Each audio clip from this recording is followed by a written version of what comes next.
Radiation के quanta के विचार ने पार्टिकल और वेव नेचर के रियलिटी के डिफरेंस पर सवाल ही खड़ा कर दिया, क्योंकि रेडिएशन में तो वेव की प्रॉपर्टी होती है और इसका एक सिंगल क्वांटा किसी पार्टिकल जैसा बिहेव करता है। हम इसे पानी के उदाहरण के साथ समझ सकते हैं, जैसे पानी पार्टिकल से बना होता है, लेकिन वह पार्टिकल एक साथ मिलके किसी वेव की तरह बिहेव कर सकते हैं।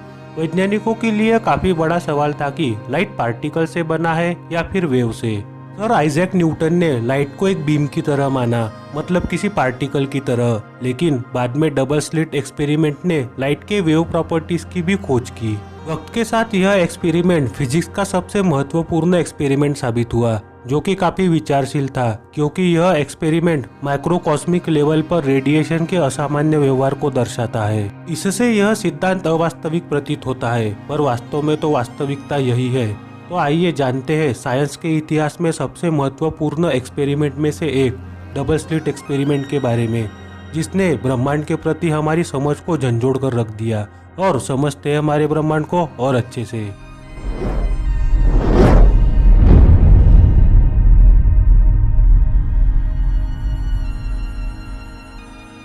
अगर हम यह माने कि लाइट पार्टिकल से बना है, तब यह किसी अवरोध या किसी दीवार पर टकराकर रुक जाएगा, और अगर दीवार पर छेद हो तब बाकी लाइट तो दीवार की वजह से रुक जाएगी और उस छेद से ही लाइट ट्रैवल करेगी, और यह हमें लाइट के गोल घेरे जैसे दिखाई देगा। इस वक्त लाइट पार्टिकल की तरह बिहेव कर रही है। उसका हर एक पार्टिकल एक स्ट्रेट लाइन में ट्रैवल कर रहा है, बिल्कुल किसी बंदूक की गोली की तरह। और अगर हम यह इमेजिन करें कि लाइट एक वेव है, तब यह दीवार के होल में से गुजरते वक्त पानी की तरह वेव पैटर्न बना लेगा और संभावित हर दिशा में फैल जाएगा और फैलता ही चला जाएगा।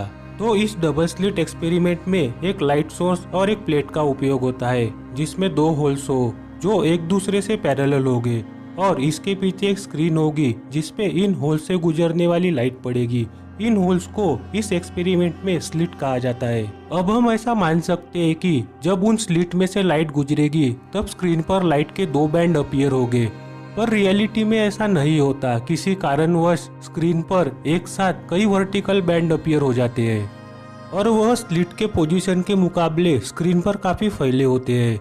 यह एक्सपेरिमेंट हमारी सोच के मुकाबले काफी डिफरेंट रिजल्ट शो कर रहा है।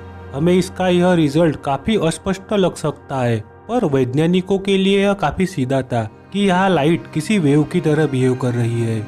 लाइट की वेव जो सोर्स से निकलकर प्लेट के पास आती है, और जब वह उन दोनों स्लिट में से पास होती है, तब वह लाइट वेव की तरह सभी दिशाओं में फैल जाती है, न कि बस उन स्लिट के स्ट्रेट डायरेक्शन में, जैसा कि हमें प्रैक्टिकली लग रहा था।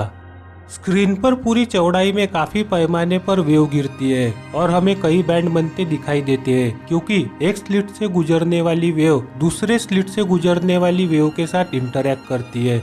इसके परिणाम स्वरूप हमें स्क्रीन पर कई बैंड बनते दिखाई देते हैं। किसी जगह वेव के पीक पॉइंट ऐड होते हैं और किसी जगह वह एक दूसरे को न्यूट्रलाइज करते हैं, जैसा कि आप इमेज में देख सकते हैं। एक स्लिट से आने वाली वेव का पीक और दूसरे स्लिट से आने वाली वेव का ड्रॉप पॉइंट जहां मिलते हैं, वहां वेव न्यूट्रलाइज हो जाती है। इस तरह के वेव के सुपर इम्पोजिशन को हम इंटरफेरेंस कहते हैं, और इसके कारण हमें स्क्रीन पर जो वेव का पैटर्न देखने को मिलता है उसे हम इंटरफेरेंस पैटर्न कहते हैं। प्रत्येक स्लिट से निर्माण होने वाले दो रेडियल फ्लक्स जब एक दूसरे को क्रॉस करते हैं और इंटरैक्ट करते हैं, तब स्क्रीन पर बैंड्स फॉर्म हो जाते हैं, और इस बैंड की संख्या क्रॉस की संख्या के ऊपर डिपेंड करती है, और यह क्रॉस की संख्या रेडियल फ्लक्स के डेंसिटी के ऊपर डिपेंड करती है। इन सभी तस्वीर के टुकड़ों को जब हम एक साथ जोड़ते हैं, तब हमें कई बैंड्स और कई क्रॉसिंग वाली एक पूर्ण तस्वीर मिलती है। इस तरह लाइट का यह व्यवहार एक सबूत है कि वह पार्टिकल नहीं बल्कि वेव है। लेकिन यह सब इतनी आसानी से खत्म नहीं होता। हमें पता है कि लाइट के पास पार्टिकल नेचर भी होता है। तो फिर आगे क्या हुआ? वैज्ञानिकों ने इस पहेली को कैसे सुलझाया? इस बारे में हम आने वाली वीडियोस में बात करेंगे। तो आने वाली वीडियोस के लिए मेरे चैनल को सब्सक्राइब कीजिए, और अगर वीडियो पसंद आई हो तो वीडियो को लाइक करें और अपने दोस्तों के साथ शेयर करें। धन्यवाद। जय हिंद।